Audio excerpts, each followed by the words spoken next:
माननीय सभापति महोदय, आपने मुझे मेडिकल एंड हेल्थ पर बोलने का अवसर प्रदान किया। माननीय सभापति महोदय, ये सत्य है कि जिस प्रदेश में उत्तम और उच्च स्तरीय चिकित्सा व्यवस्थाएं होती हैं वो प्रदेश खुशहाल होता है, उन्नत होता है। बहुत आवश्यक है कि इस व्यवस्था को सुदृढ़ करने की, संवेदनशील होने की, ये मानवीय संवेदनाओं का विषय है। मेडिकल हेल्थ जैसे विषय को व्यापक और सर्वांगीण डेवलपमेंट की आवश्यकता होती है। नीचे तक इंफ्रास्ट्रक्चर सुदृढ़ हो, इस बात की आवश्यकता थी। मुझे अत्यंत दुख है ये कहते हुए कि 5 साल तक कांग्रेस की सरकार राजस्थान में सत्तारूढ़ रही, परंतु कोई आधारभूत सुदृढ़ कार्य योजना कांग्रेस की सरकार, गहलोत जी की सरकार चिकित्सा के क्षेत्र में नहीं बना। से थोड़ा सदन है, आवाज कम करें।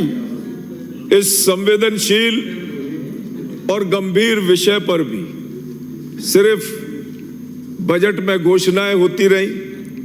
जोर जोर से हमारे बंधु पक्ष में बैठे हुए थे, तालियां बजाते थे, मेजें थपथपाते थे और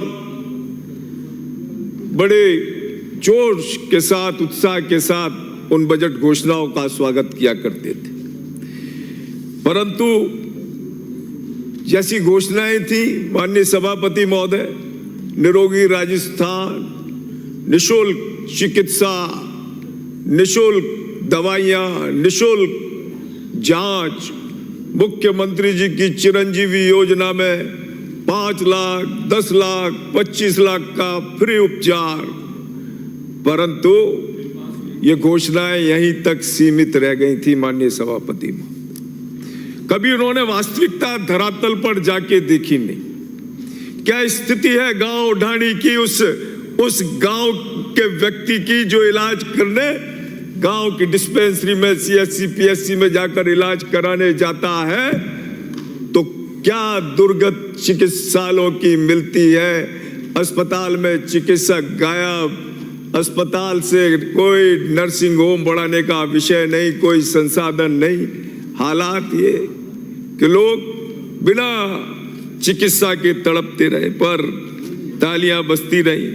और जब ये फ्लॉप हो गए तो इन्होंने प्राइवेट चिकित्सालयों को एक राइट टू हेल्थ बिल लेकर आए और राइट टू हेल्थ बिल के तहत इन्होंने कहा, ना तो उनसे कोई बात की, ना कोई सहमति ली, ना कोई उनसे तर्क संगत बात हुई और उनको राइट टू हेल्थ बिल लाकर और धाराएं लगाकर उनको अपनी निरोगी राजस्थान, जिसमें ये फ्लॉप हो गए थे, जिसके वादे पूरे नहीं कर पाए थे, वो उन पर थोपने का इन्होंने प्रयास किया। और हालात ये हुए कि राजस्थान की चिकित्सा व्यवस्था कई दिनों तक चरमराती रही।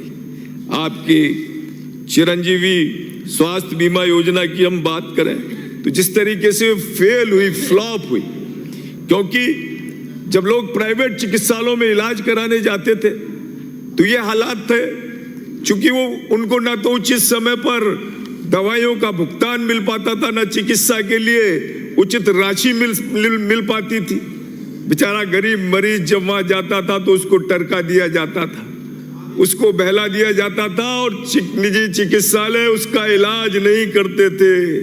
मजबूर होकर दुकान, मकान, गहने, खेत बेचकर गरीब व्यक्ति अपना इलाज निजी चिकित्सालय में पैसे देकर इलाज कराया करता था। ये सत्य है, ये हकीकत है जो धरातल पर देखी है, इससे बचना नहीं चाहिए। आप केंद्र में सबसे ज्यादा समय तक सत्तारूढ़ रहे, लेकिन आपकी विजन में कभी समृद्ध और सुदृढ़ चिकित्सा व्यवस्था का कभी ख्याल नहीं आया। बरसों तक, आजादी के बाद तक सिर्फ 7 एम्स इस देश में चलते रहे। आज 11 साल के अंदर 22 एम इस देश की धरती पर बन चुके हैं। ये एक विजन, ये सुदृढ़ निश्चय के साथ, दृढ़ संकल्प के साथ हो सकता है।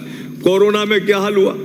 कोरोना में आप भले से तालियां बजवाते रहे, खुद की पीठ थपथपाते रहे, लेकिन वास्तविक स्थिति ये थी कि लोग आप चिकित्सालयों के अंदर उनको बेड भी उपलब्ध नहीं करवा पाए, दवाइयां उपलब्ध नहीं करवा पाए, और तड़पते हुए, तड़पड़ाते हुए लोगों ने सड़कों पर ही दम तोड़ दिया। ये कोरोना के समय, आपकी सरकार के समय के हालात। अरे धन्यवाद हो माननीय लोकसभा अध्यक्ष ओम बिरला जी का, जिन्होंने ऑक्सीजन की ट्रेन, ऑक्सीजन के टैंकर, दवाइयां, रेमडेसिविर इस राजस्थान की धरती पर भिजवाया। आपके भी मंत्री गए थे उनके पास, हाँ तो कर रहे हो आप, आपके मंत्री गए थे, और उसके बाद इस राजस्थान की धरती पर ऑक्सीजन की ट्रेन भी आई थी, टैंकर भी आए थे, दवाइयों की खेप आई थी, रेमडेसिविर आए थे, और लाखों लोगों की जान बच सकी थी। ये बात भूल जाते हो आप। आपने तो राजस्थान को बिल्कुल बेसुध छोड़ दिया था। आपके और सभी आप लोग तो माननीय मुख्यमंत्री जी के साथ 7 स्टार होटलों में क्वारंटाइन हो गए थे ना। ये स्थिति थी। मैं आपको सत्य बता रहा हूं माननीय सभापति महोदय, जो केंद्र सरकार ने इनको जो राशि भी दी थी ना, उनके वेंटिलेटर तक भी नहीं खरीद पाए थे। उस राशि का भी, ये केंद्र सरकार की राशि का भी उपयोग नहीं कर पाए थे पूरी तरीके से, ना तो किसी भी क्षेत्र में इन्होंने प्रयास किया, क्योंकि कोई मतलब ही नहीं है। और आप सही कह रहे थे माननीय प्रतिपक्ष के नेता जूली साहब, मैं व्यक्तिगत रूप से आपका बड़ा अच्छे व्यक्ति हो, आप एक अच्छा व्यक्तित्व है आपका, मैं सम्मान करता हूं आपका, परंतु आपकी चिंता थी कि वही अधिकारी बजट बना रहे जो गहलोत साहब का बजट बनाते थे। अब भजन लाल जी का बजट भी वही बना रहे हैं, माननीय भजन लाल जी का बजट वही बना रहे हैं। तो हमारा बजट ही पूरा नहीं हुआ तो आपका बजट कैसे पूरा होगा? आपकी चिंता निराधार है। आप ये भूल जाते हो कि भारत की सीमा पर वही सैनिक डटा हुआ है जो मनमोहन सिंह जी के टाइम था, और जब पाकिस्तान आके तरेरा करता था, दादागिरी दिखाया करता था, और मनमोहन सिंह जी अमेरिका जाकर राष्ट्रपति जी से शिकायत करके आते थे, और आज वही पाकिस्तान नतमस्तक होकर आपके सामने खड़ा है, घुटनों के बल पर खड़ा है। पूरे विश्व में सबसे कंगाल और बदहाल देश पाकिस्तान बन गया है, क्योंकि नेतृत्वकर्ता की क्षमता होनी चाहिए, उसका विजन होना चाहिए, वही अधिकारी रहेंगे, वही माननीय सभापति महोदय, सदस्य, नेता प्रतिपक्ष, आपका नेता प्रतिपक्ष नोट कर रहा है। सदस्य प्लीज, माननीय सदस्य, जब आपके बोल रहे हैं तो कोई उधर से टोक नहीं रहे हैं, आपको नहीं बोलना चाहिए, समय उनका भी कट रहा है। ये नेतृत्वकर्ता के विजन का प्रश्न होता है, ये उसकी क्षमता का प्रश्न होता है। आप नेता प्रतिपक्ष आपके सक्षम है, आपका भी नंबर आएगा, तब जवाब दे देना, हिम्मत रखो, बीच में क्यों डिस्टर्ब कर रहे हो? अधिकारी वही होता है, लेकिन उसकी क्षमताओं का, उसका सकारात्मक रूप से उपयोग करके कैसे काम निकाला जाए, ये काम होता है कार्यपालिका का। और अब हमारे मुख्यमंत्री भजन लाल जी शर्मा उसी विजन के साथ, उसी दृढ़ संकल्प के साथ, जो 5 साल तक आपके बजट की घोषणाओं को पूरी नहीं करा पाए थे, अब धरातल पे पूरी होती हुई आपको नजर आएंगी, दिखाई देंगी। आप भी यहीं बैठे हो, हम भी यहीं बैठे हैं। बहुत संशय आपको कैसे बजट पूरा होगा। अरे संशय मत करो, आपका बजट चुनावी बजट था। चुनाव से 6 महीने पहले घोषणा की थी ना, और हमारा ये बजट जब हम चुनाव जीतकर सरकार बनाई, उस सरकार बनने के 6 महीने के अंदर अंदर कर दिया। 4.5 साल में तो हमारा चुनावी बजट नहीं, हमारा तो भजन लाल जी का दृढ़ संकल्पित प्रतिबद्धताओं से भरा हुआ ये बजट है। और ये बजट नहीं है, उनका संकल्प पत्र है। माननीय उप मुख्यमंत्री जी का, दिया कुमारी जी का संकल्प है, माननीय भजन लाल जी का संकल्प है। 100% पूरा करके दिखाएंगे, हम आपसे वादा कर रहे हैं। 100% पूरा करके दिखाएंगे।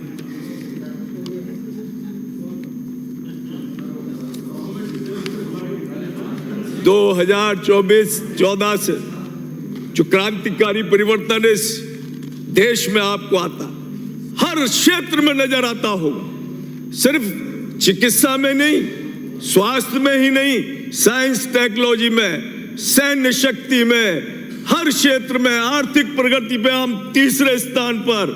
हर प्रकार का ये कैसे संभव हो पाता है? ये दृढ़ संकल्प शक्ति से, संकल्प से हो पाता है कि आज भारत देश चिकित्सा के क्षेत्र में भी आत्मनिर्भर हो गया। आज 2 वैक्सीनेशन, कभी आपने सपने में सोचा था क्या आजादी के 70 साल तक के आप वैक्सीनेशन बना पाओगे? लेकिन हमारे माननीय प्रधानमंत्री जी की दृढ़ इच्छा शक्ति से 2 वैक्सीनेशन भारत ने बनाए और सबसे ज्यादा पूरे विश्व में सफलतापूर्वक कोरोना का नाश किया तो सबसे पहले भारत की धरती पर किया। इस बात को मत भूला करो। आपके समय जो मनमोहन जी की सरकार के समय मात्र मृत्यु दर 1 लाख पर 130 थी, वही अब घटकर 97 रह गई। शिशु मृत्यु दर जो 1000 थी, 1000 पर 39 थी, घटकर 28 रह गई। और माननीय मुख्यमंत्री भजन लाल जी शर्मा ने तो वर्षों तक जनता के दुख दर्द को समझा है, देखा है। और ये जो आप कांगेर डोटासरा साहब, वो ये पर्ची सरकार करते हैं ना, तो ये मैं बता देना चाहता हूं, जहां भी बैठ के सुन रहे हो, कि अरे आपको तो खुश होना चाहिए था। एक मध्यम वर्गीय परिवार का किसान पुत्र का बेटा आज राजस्थान की धरती का मुख्यमंत्री बना है। अपने त्याग से, तपस्या से, अपनी कर्मठता से, अपनी श्रेष्ठता से। और ये पर्चियां जूली साहब यूं ही नहीं खुल जाती हैं। जब बहुत सारे पुण्य कर्म सर्जित हो जाते हैं तो यहां से नहीं, वहां से पर्चियां खुलती हैं, वहां से पर्चियां खुलती हैं। गलतफहमी निकाल दे डोटासरा साहब। इसलिए अच्छे कर्म करते रहो, कभी ना कभी किसी की पर्ची खुलेगी। अब काम ही गलत करोगे तो पर्ची नहीं आएगी। पूरे राजस्थान के पहले दिन से मुख्यमंत्री बने, राजस्थान के नीचे गांव डाड़ी तक आला अधिकारियों को भेजकर पूरी गंभीरता के साथ, एक सुनिश्चितता के साथ डाटाओं को ऑनलाइन करके सारा डाटा मंगाकर कहां का क्या कमी थी, उन सब चीजों का अवलोकन करते हुए, और आज जैसी जो बजट दिया है ना 27,660 करोड़ का, ये सरकार का पहला बजट है। ये आपके बिगड़े गए जितना भी आपने बिगाड़ा है ना चिकित्सा के तंत्र, इस तंत्र को सुदृढ़ करेगा और राजस्थान की जनता को राहत प्रदान करेगा। 15,000 करोड़ रुपए से मुख्यमंत्री आयुष्मान के द्वारा प्रदेशवासियों का सम्मान पूर्वक और बहुत गुणवत्ता वाला इलाज अब राजस्थान की धरती पर होगा। आप प्रत्येक विधानसभा में आयुष्मान मॉडल सामुदायिक स्वास्थ्य केंद्र से सुगम और बेहतर चिकित्सा व्यवस्थाएं उपलब्ध कराई जाएंगी। हमारी सरकार ने मेडिकल हेल्थ में आधारभूत ढांचे पर जोर दिया है। हमारी घोषणाएं आपकी तरह हवाई घोषणाएं नहीं है। हमारी सरकार RUHS में सुपर स्पेशलिटी 200 करोड़ रुपए ये काम होगा। PP मोड पर मेडिकल कॉलेज की स्थापना, spine injury palliative care rheumatology, cancer, हृदय रोग सहित सभी दुर्लभ रोगों पर जो है काम किया जाएगा। जिस तरीके से संपूर्ण और समग्र विकास की अब इस बजट में इबारत लिखी जाएगी, सभी स्वास्थ्य केंद्रों को 1500 चिकित्सक, 4000 नर्सिंग कर्मी आप कभी दे नहीं पाए।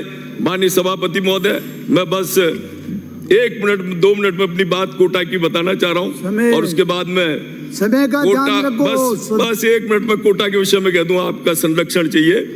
कैंसर रोगों के लिए जो बहुत बड़ी आवश्यकता है, पिछले 5 साल कोटा में धर्मादा संस्थाएं भी काम करना चाहती, भारत विकास परिषद, कोटा कैंसर सोसाइटी, लेकिन उनका कोई सहयोग नहीं हुआ। आज कोटा शहर में बढ़ता कैंसर रोग के रूप में बहुत बड़ी क्षेत्र में आवश्यकता है। माननीय मंत्री महोदय, आप विराजे हुए, मैं आपसे ये निवेदन करूंगा, अवश्य मेडिकल कॉलेज चिकित्सालय में कॉटेज वार्ड के निर्माण की आवश्यकता है। हमारा जो किडनी ट्रांसप्लांट का विभाग है, वो एसएमएस के बाद दूसरा ऐसा राजस्थान में विभाग है जहां लगातार किडनी ट्रांसप्लांट हो रहे हैं, इसलिए वहां पर लेप्रोस्कोपिक सर्जरी करने में हमारा दूसरा स्थान है। इसमें रोबोटिक यूरोलॉजी सर्जरी की अत्यंत आवश्यकता है, जिससे कैंसर रोगियों का इलाज बस हो गया साहब।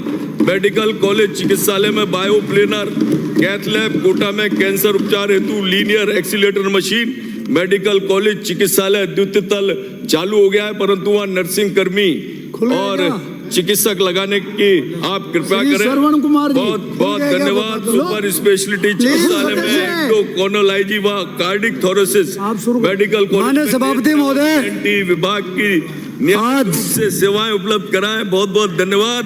19/7/2024 की कोटा दक्षिण विभाग